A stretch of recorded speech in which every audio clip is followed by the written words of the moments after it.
Get started.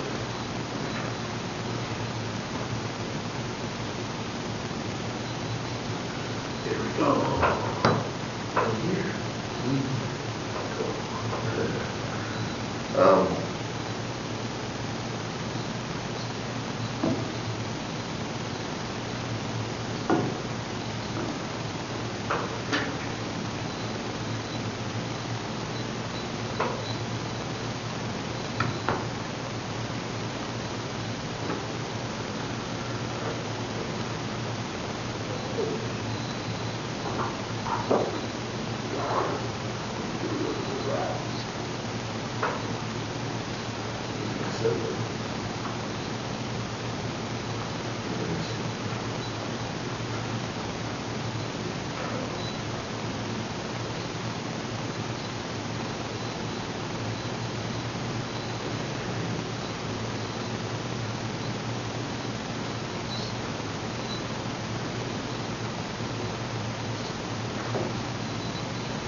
Privilege. Thank you, Lord, for this privilege to be able to share your word. First of all, the spirit that you placed within us, Lord. We ask that it may develop in the dark places of our heart and mind, that our soul will continually, consistently learn to yield to your spirit. That way our body may manifest the desires of your spirit, Lord. We surrender to you and we yield to you. And we ask that you bless our minds, hearts, and our souls to be on one accord, to love you with all our hearts, with all our mind, and with all our strength. In the mighty name of Jesus, Lord, circumcise our ears and our eyes and our hearts.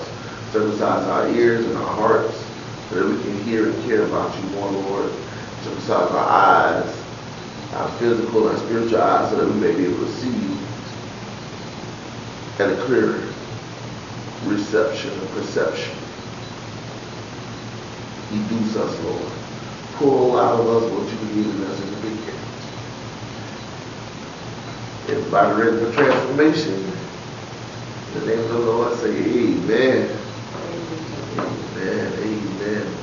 Oh, yes, yes, yes. All right, so this is the continuation of what we did previously when we were going through 1 Corinthians chapter 13, which is also found inside of my book, W Part 2. And what we did with this teaching, we actually have a document that if you send me your email to my email that you're going to see across the screen right now, I will email you a copy of this document. All it is just a summary of the collaboration of scriptures so that everybody can be on the same page when you're going through this series. Okay? All right. So, and this series is faith, hope, and love. All right? And we're talking about 1 Corinthians chapter 13. And previously we discussed about our tongues and the language that we speak. And we went over that to where, you can have some superpowers. You can either speak in the spiritual realm to angels and tell angels what to do, how to move, where to go, and they obey you. But if we don't have love, which is God, 1 John chapter 4 verse 8 says, "He that knoweth not love, knoweth not God, for God is love." So if you don't have charity, which is love in action, hidden within your words, it says it right here in verse 1, "Though I speak with the tongues of men and of the angels, and have not charity, I am become as a sounding brass or a tinkling cymbal." I'm making sounds, I'm making noise. You know how to be in the country, like, make some noise! noise. But if you say, I mean, there's a rally going on, right? And you say, no, no, we won't go. No, no, we won't go. It has a purpose behind the noise that's being made. And so the people who's hearing the noise, they understand that it's not just a loud sound. The sound has a purpose behind it. It has an agenda for each individual word that's compiled in those sentences. It's like this has been put together for a reason and for a season. And on this document here, it says it has 3 circles on it. And these 3 circles are what I want to bring to life. And I want to share how they came to life for me. They come to life for me. I'm not saying that they're not. I want it to come to life more often on purpose. But we can see. You can share with me how it's come to life for you. You know, it says by the testimony of the blood of the Lamb, they shall overcome. I know I need some things that's going to come out of your mouth to help me overcome some things that I'm going through in my life. And I'm going to need some faith. I'm going to need some love, which is charity. And I'm going to need some hope. Especially when I'm feeling hopeless. Because a lot of times I remember in my life when I had hope, but it was a negative hope. What I like to call hopeless. Hopelessness is a state where I'm like, woe is me. I got hope, but I got hope in all of the negative things that are going on in my life. And I'm focusing, I'm feeding, here you go, and I'm just nourishing the negative. And I have to learn to switch gears. And that's what this is all about. Faith, hope, and love is teaching me that there's 2 dynamics to each one of these realities. Each one of these perspectives where I can switch gears. And so I can go from hopelessness to becoming hopeful. And I can tell them, I got hopefulness. You got a lot of hopefulness going on. You got a good state. Your mind is good. You're focusing on great things because you got love hidden inside of your communication. It ain't just for my glory alone. It's for something outside of my personal existence, outside of my personal passions. It's outside of my desire.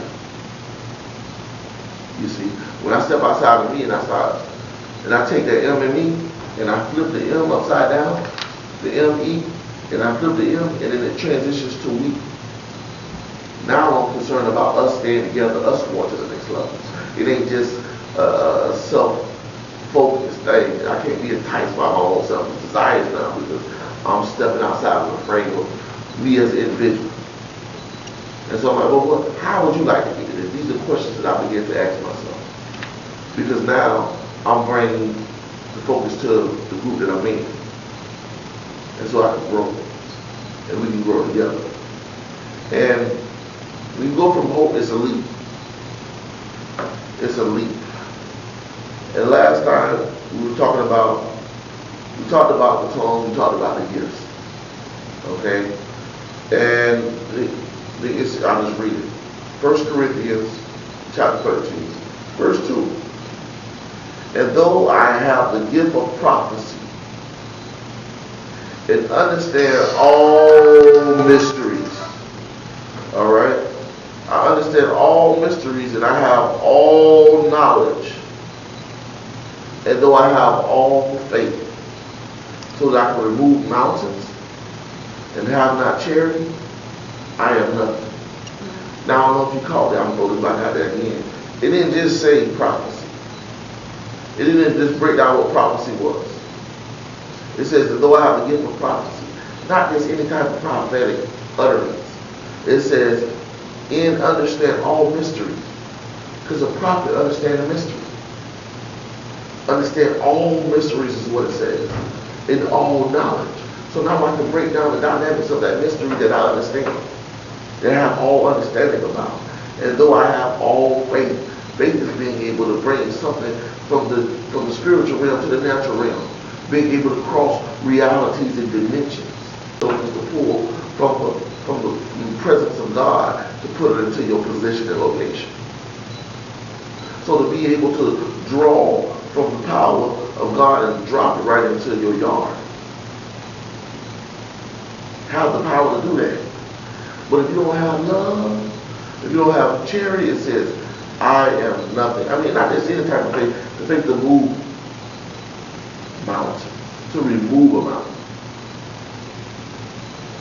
I don't know about you, but I've had situations in my life where I had things that I could not even conceive myself overcoming.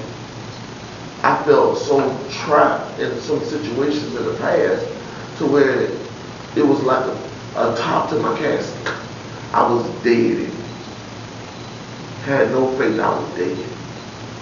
I had words I was speaking about. One day I'm going to get out of this situation. One day I had some hope, but I didn't have no faith. I was full of hope, but I ain't walk out nothing. You see that? It is two parts of faith. You got one dynamic of faith that's connected to hope. And you got another part of faith that's connected to action. And so you got two components to that. And so realizing that you got two steps in that process.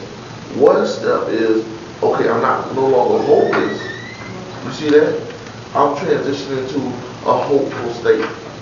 I'm going from a hopeless state to a hopeful state. So I moved up the level from hope. It's like a hope continuum. You got hope right here in the middle, right? It's just a word. Understand what hope means.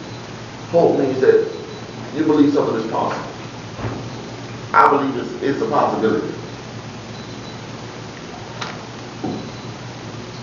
Hope deals with believing in possibilities. What is it? I had a dream. You gotta have dreams.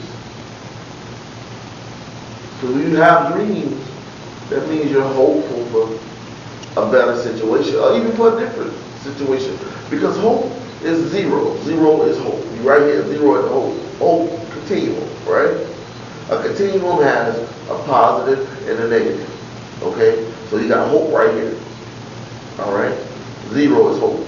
You receive, you arrive on the level of hope. Okay?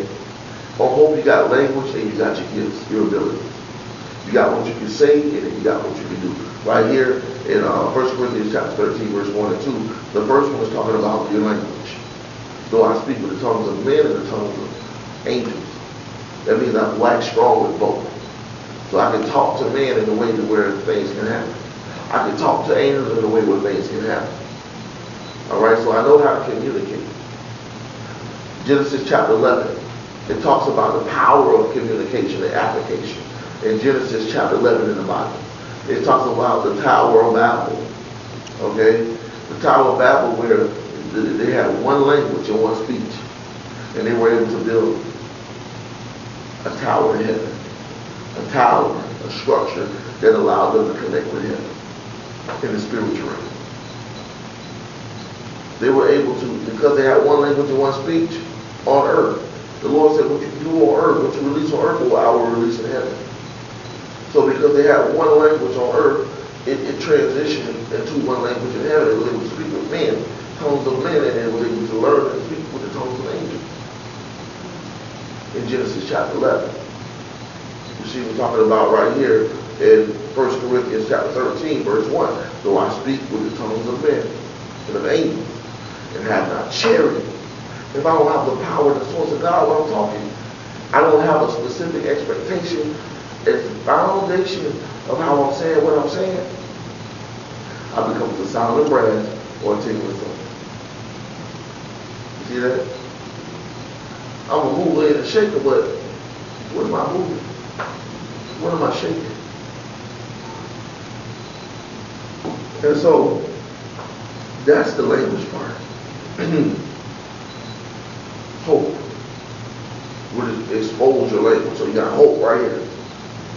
Now you talk about the two different points. Let's just go to continuum. On this hope continuum.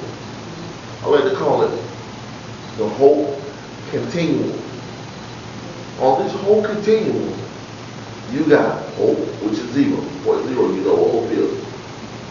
It's what you, it's the substance of of things you expect. The hope is what you believe can happen. I believe I can fly. I believe I can touch the sky. You know, and he lets you know. I think about it every night and day. It says in the scriptures, meditate on his word, day and night. You see that? See, I think about it every night and day. Spread my wings and fly away. So now you're thinking about it night and day. You're thinking about spreading his word. He ain't doing it yet. He's just talking about hope. And then he said, I believe I can soar. I see me running through that open door. I believe I can fly. And he's talking about what he believes. He's talking about his hope. You see that? That man can write some good music. And he talks about believing. Hope is belief. What are you believing in? So you got the whole continuum we're talking about. You got hope, which is at 0, and then you got 10 over here, which is hopefulness. You see that? Over here you got hopefulness. Then you got negative 10, which is hopelessness. You got 0, which is hope, hopeful, hopeless. Right? Hopeful. Now wherever you find yourself at on this continuum, excuse me, this exposes our state. People always ask, what's your mental state? They don't say it like that. They be like, how you feeling today? You good? You good? That's what they ask when they try to assess your mental state. How you feeling? You all right? You all right? And so, because that's a language with men. And you can also speak to angels. But remember, there's like you got good men, you got good people, you got bad people, you got righteous people, you got unrighteous people. You see that? Good and bad is how we judge personally. Righteous and unrighteous is how God perceives and processes people. So we can perceive from a divine or diabolical perspective, or we can perceive from our perspective, what we think is right or wrong. Right and wrong is in our own eyeballs. Righteous and unrighteousness is when we put on God's spectacles, the Most High spectacles, and say, you know what? Now this is how I can speak to everything that's in existence. Because now I'm coming from the platform of the one who spoke the world into existence. That's where righteousness and unrighteousness come. They call it the law of nature. You know, and then the good and bad, right and wrong, what we call that, they call that the law of nurture. You see, so you got spiritual laws, divine, diabolical, and then you got natural laws of nurture. You see that? Which is how we see stuff. Well, I don't like that. We start talking about, well, I don't like the way you say that he is. No. You know, you could have said that as well. You know what I mean? And that's dealing with the language. The language will make the way our tone, you know. One of my two mothers, I got two mothers. I got my birth mother and then I got my marriage mothers. Okay, so I got many other mothers too, spiritual mothers too. But let's talk about my two mothers. Dederick Woodard's mother taught me that my tone is very important. My tone is very important in how I say something. It exposes my emotional state. The way you say it, be like, how you doing? Oh, I'm good.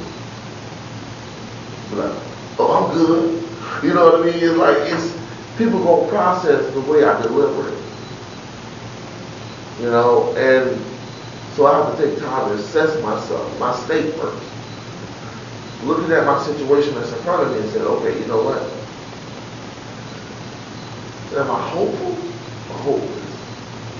What am I expecting out of it? Am I expecting something to be taken out of me, or am I expecting an investment? You know, what price is being paid in this situation? Where am I? You know, where am I? So I'm talking about love. I'm like, okay, well, you know what? Though I speak with the tongues of men and of angels and have not charity, which is love, And one thing that really rocked my world and blew my mind was God said, you can't love those that you can't see. How can I expect you to love me who you can't see?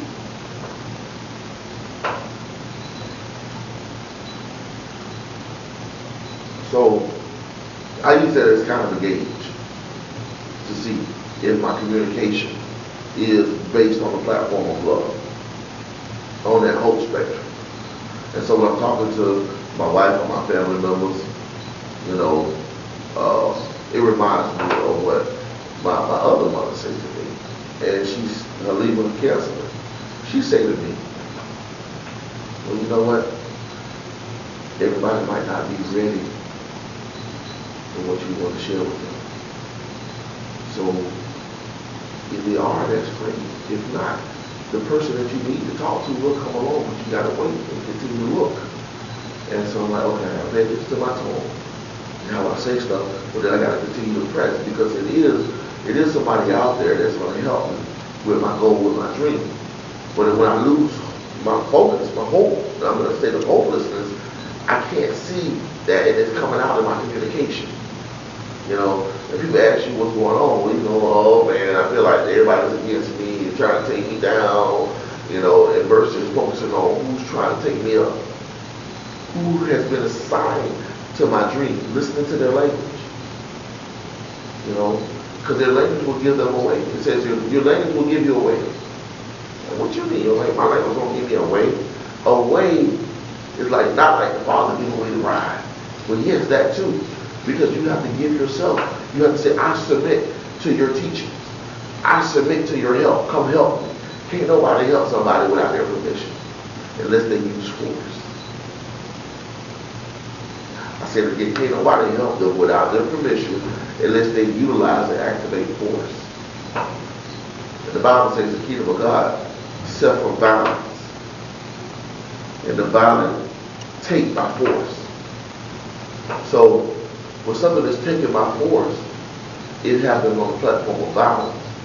And I went back, I remember reading it again, and Jesus said, freely you have received, freely give. That don't sound nothing like violence to me. Freely I give. You hungry? They go something to drink. You go something to eat. Something to drink. You know, I probably done blended it up. You know what I mean? Where it's like one of those shakes that don't give you something to drink if you're hungry. You know. But if you're hungry, give you something to eat. Whether it's in liquid form or solid form. If you're thirsty, give you something to drink. For hydration. And my language is going to give me away. And it will give me away like a path to get out. Because if you go into a Chinese restaurant in China, all right, and you don't speak any Chinese, and nobody in there speaks English, is your language going to give you a way to accomplish your goals? But if you have a mediator, someone who can help translate your language, help you to be understood by the people who you need to help you meet your need. Your need is your dream, your goal. You need somebody to help you meet your need or your goal. That you translate so that everybody else in the room can understand. You're not just sounding like a sounding brass. You're not just taking a symbol.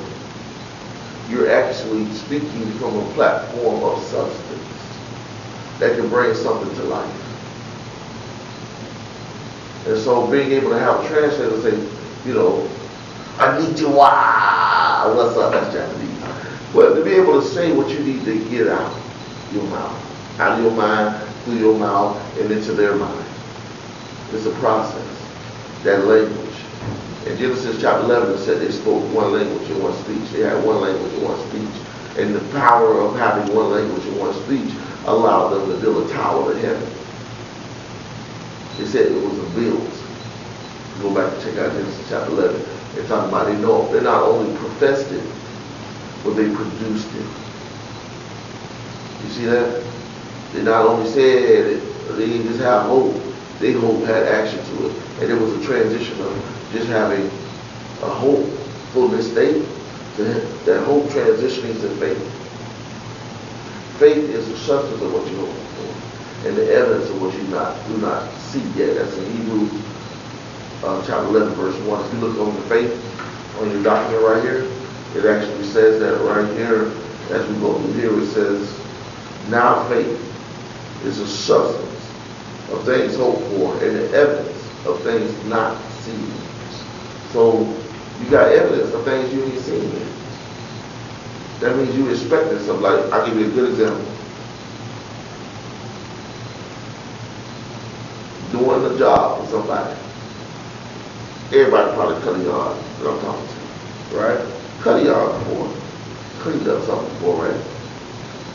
When we do that, when we make an arrangement with somebody to perform that, that's word. We hoping that they're gonna pay us when we done. You're like, hey, you know what? Of course I cut that yard. What time do you think you'll be by? I should be done by then. And so we cut that yard. We ain't got paid. But the power of hope and expectation, the substance of what we hoping for that check, or them dollars, or whatever the conversation is, we gonna get for cutting that yard. We get to cut it. And then when we done, you go back and we get a report. You know what I mean? So we did it. You know what I mean? There's no longer hope, it's manifested faith. But it's still one part, because we haven't got the harvest for what we sit there and did. And we wait on the harvest to come back. And as the harvest comes back, we'll be like, oh my God, that was great. When they pay us the money, or they fix the food, or they cook us the cake, or they take us to the movies, or whatever the arrangement was for the function that we manifested. When we feel fulfilled, a desire to fulfill is a tree of life. We get interjected, ooh, that was good.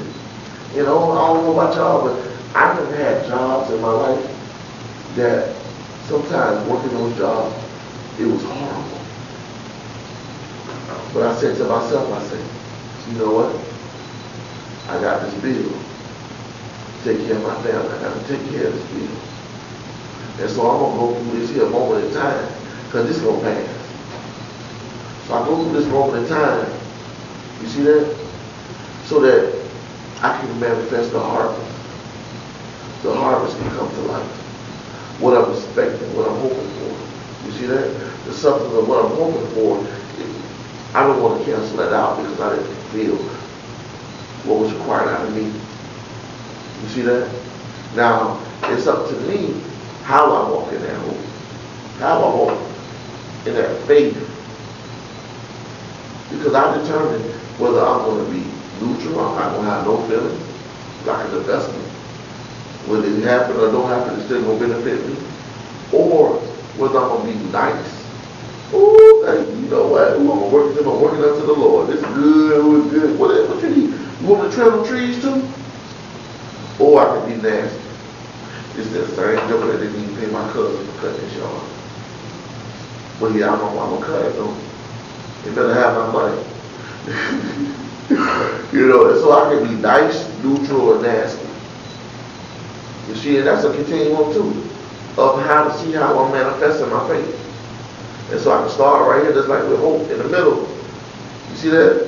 I can be, that's faithful, this or faithless. You see that? And how do I know when I'm being faithful?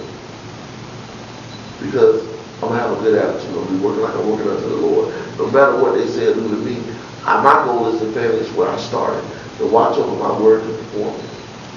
But if I'm nasty, I get it done. But they, oh Lord, I don't want to deal with that joker no more. Because, oh my goodness, that hurt. That hurt. That hurt. Now you can be neutral. And there's a lot of people that be neutral say, I'm just here to do a job. I'm here to do a job. Of course, I'll let you know when it's over. No emotion, just doing a job. And that's a very safe place to be. Because if you just start, when we start displaying our feelings, our tone, through our tone, through our emotional expressions, through our physical applications, producing something, it'll let people be able to see within us. And then they can get to know us when they're not supposed to know us. Or when we want them to know us, they can get to know us when they're supposed to know us. But we can evaluate that process. And so, we talk about verse 2, it says, as though I have the gift of prophecy, all faith. You see that? So that I can remove mountains. That's in verse 2. And have not charity, I am nothing. Y'all remember Whitney Houston? I have nothing, nothing, nothing. If I don't have you. I know she can sing it way better than me. But she talking about love. To me, when I listen to that, it reminds me of love. When I don't have charity, I don't have nothing. It don't matter about the mysteries I can solve. They're going to pass away sometime. Having all knowledge, eventually, ain't no more knowledge needed. Have all faith. Eventually, some things ain't going to need to be moved on. Because at the end of the day, that love, presence of a love that make you feel full, a love that make you feel extra. Like, well, oh, you like an extra now, I know. Yeah, I know like an extra today. Yeah, because I got that feeling. What that was? Baby, baby, baby, baby, baby. I got that feeling. Whoa! And he got that feeling.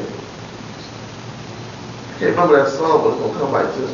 Who that song that go, baby, baby, baby, and say that song? James Brown. Yeah. Ooh, I was thinking about it too. Because when God, they threw that thing on when he was in church. And he started dancing. They threw that thing on, he gave up, got up off the floor. And this same cycle he was doing, he repeated that every time he did a show to remind himself as a memorial that when he get ready to bring it, he didn't need the Lord to throw his presence on him. And then James Brown would get up off that floor and start getting, he living his dream. Yo! I'm like, oh man, it's like realizing what it needs, what I need to go from a hopeless state to a faithful state, which is love. Manifested. Think about that process of James Brown. Getting to the place, watching the people live his dream. He watched them dance. Watch you like dance like that one day.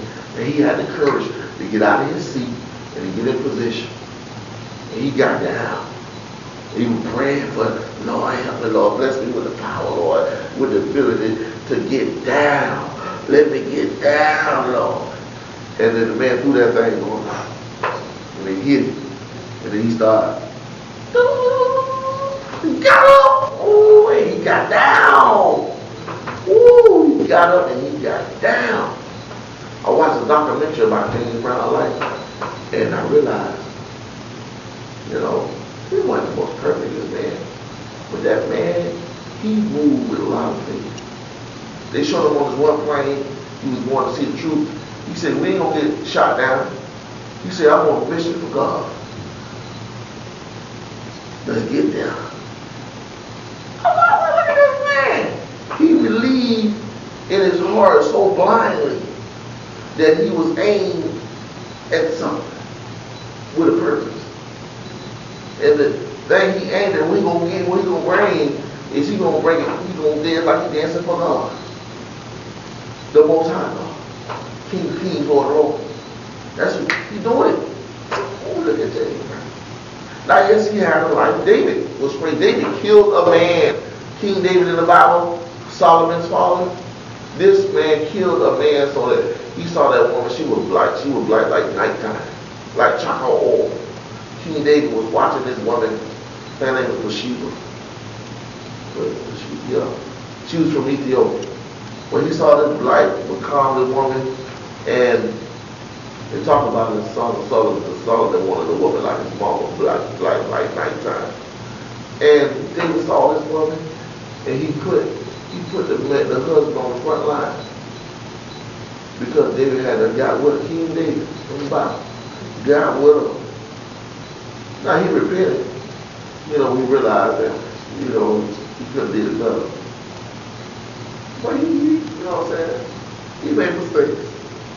He followed the lust of the flesh, lust of the eye, pride of life. The one thing that he did that really helped me is that he wasn't afraid to repent because God said, come as you are.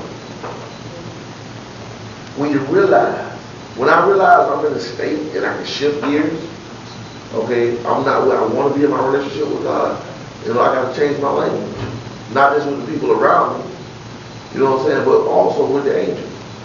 Because the angels, they're waiting to eat the words that come out of my mouth to go manifest it. They say, do you know that you are the temple of the Lord and the Holy Spirit dwells within you? I'm the temple of the Lord. In the Old Testament, they used to go to the temple. But now I'm we the temple. And I was like, wow, I said that was so beautiful. And I'm thinking about that, being able to walk in love. And it reminds me that when God was teaching me about my gift, a gift, being the cup, the message, the cup. And Christ had a cup. And Christ said, let this cup be taken away from me, removed from me. Not as my will, but thy will. And everybody interpreted their own way. I said, you know what? I don't want to know how man interpreted it. I want to know how the Holy Spirit interpreted it. Luke 12:12 says, in that hour the Holy Spirit will teach you what you need to know, what you need to say. And so I prayed, and the Holy Spirit had me go back to the concordance. And my will in concordance means ego, means as me. Christ said, don't let me deliver this cup as me. But thy will means as you, as your will, as your presence. Come possess me and present this to yourself. So Christ took the human perspective off because I was trying to make Christ human in that moment. When Christ is trying to make me divine in my moment. I didn't realize that, well, he can be like me, he can. He could have been scared like that. But I'm like, this man wasn't no way scared of that. Because that was his message everywhere he went. He said, I got to give up my life for my father, for you guys. The family, bring the family in. This is what I'm here to do. Just like everybody has a gift that they're here to give to the world. That was his gift, which is restitution with the Creator. That was his gift. That was his language, and he had the source of love. They had charity in it. And then even though he had prophecy, all understanding, all mysteries, all knowledge, all faith to move mountains, because he moved mountains. Every time he spoke to somebody that had an unmovable, something they feel they couldn't move, the woman with the issue of blood, everybody. He moved mountains. And he equipped us to move mountains. Because the same thing he did, he said, all right, you gave me this gift, Father God. Once I thought you gave me this gift, don't let me do it in my ego, for my glory, as me. Let me do it as thy will. As you. Come on, possess this body. I'm your temple, fill it up. Flow through me with this gift. Like when I get in the booth and I start rapping, that's my place. And I was like, Lord, fill me up. But what I do is I have to empty all myself out. So I might like freestyle maybe like 4 or 5 songs. You know what I mean? Until I feel like I don't got no more left. When I'm on E, when I'm on empty, and I said, okay, that's the end of me. And I know how to rightfully divide myself from the Lord. And I said, well, that's me. That's for my glory. Now this is where I enter into the presence of the Lord. I'm all empty. I'm naked. And in Genesis it says that they were naked and unashamed. And not ashamed. It's like, okay, so when I get into the presence of God, I'm like, am I willing to expose everything that I am to his love? Without being ashamed, Lord, that's me, Lord, help me clean this up. Come on over here. You know what? Bring your light into this darkness in my life. Invite in your will to be done, Lord, not my will. And so, and this is the process. And then let's read a little more. It talks about that, right? And then watch this. Verse 3. It says, and though I bestow my goods to feed the poor. We're talking about 1 Corinthians chapter 13. Verse 3, it says, and though I bestow all my goods to feed the poor, and though I give my body to be burned, and have not charity, it profiteth me nothing. Now watch this. If I give something to the poor, somebody that's poor, they need something, I got an abundance of it. Or just because I have it and I want to meet their need. It don't profit me nothing if I don't come. Which is charity? What does charity say? It says it's in the middle circle. It says charity believeth all things. It bear all things. Believeth all things, hope all things, endureth all things. Charity never faileth. It's right here in the middle circle. It don't never fail. And so, them to do. You see that? Them to do nots. Those are the do nots. You know, and it's like, man, that's how it works. This is how I understand. So one part is dealing with language. One part of verse 1 is dealing with your language. Okay? What says, do I speak with the tones of men and of angels? Your language and your tones. Verse 2 is dealing with your gifts, your abilities, what you can do with yourself. Though I have the gift, it says it right there. Though I have the gift of prophecy and understand all mysteries, all knowledge, though I have all faith, so that I can remove knowledge and have not charity, I have nothing. That's talking about the gift. Number 3, it's talking about applying your gifts. The harvests that come from your gifts. It says, though I bestow, now I'm sowing. You see that? I'm sowing seed. Though I bestow all my goods to feed the poor, I'm sowing my goods in to feed the poor. I give my body. Not only giving my goods, I'm giving my body to be burned. And I have not charity, it won't profit me none. You see that? If I do something without God backing me, without the Most High God backing my movements, I'm not going to profit the way I was designed to profit.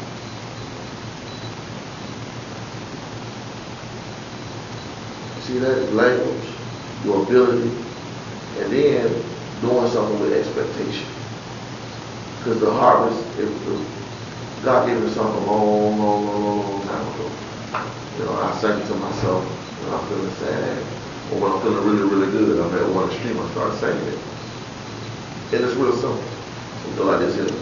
I'm yours, Lord, and you are my portion. I'm yours, Lord, and you are my portion. All of my hope and all of my dreams come true. It's you. You see that? And so my aim is the Lord, love, the Most High love, agape love, in my language, in my gifts that I have, even when I'm giving them to people. It's one thing to have gifts, it's another one to apply it. You know, to apply it into somebody's situation, or to apply it through me to engage them in their situation. I can send resources, or I can be a resource myself. That's what verse 3 is talking about. And so, realizing that and applying that makes a big difference in the world around me. And understanding that it must come from the source, from the platform of love, to help me to engage myself on that continuum. Whether it's a hope continuum, a faith continuum, or a love continuum. Now, when we come back next time, we're going to talk about the don'ts of charity, the don'ts of love. What love don't do?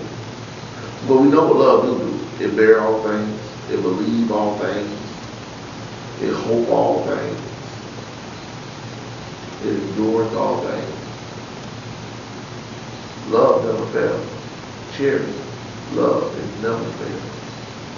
You can count on it. So, let us pray. And remember that's in page 93 of the book. It talks about this same concept. Okay. So if you want to do further research, Discover You Part 2 goes more in depth on this topic. Yes. So let's go ahead and pray so we can close out today.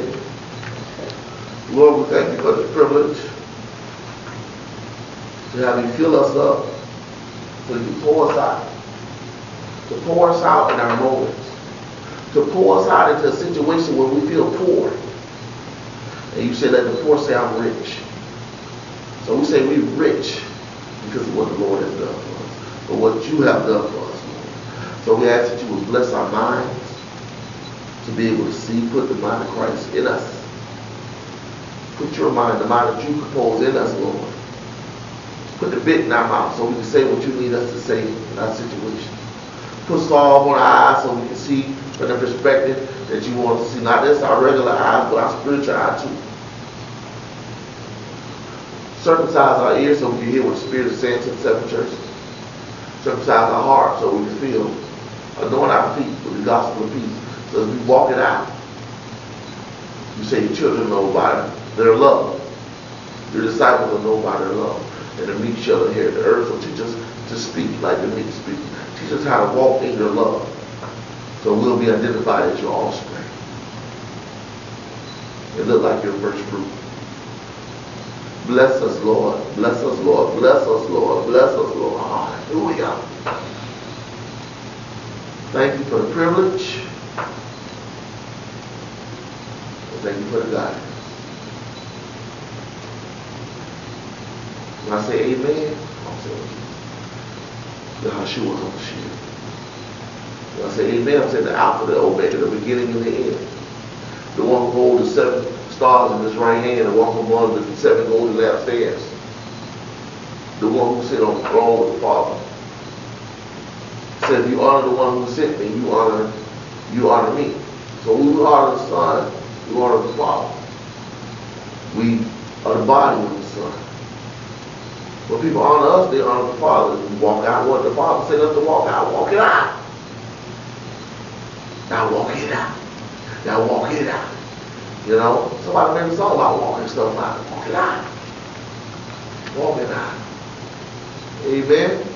Amen. Amen.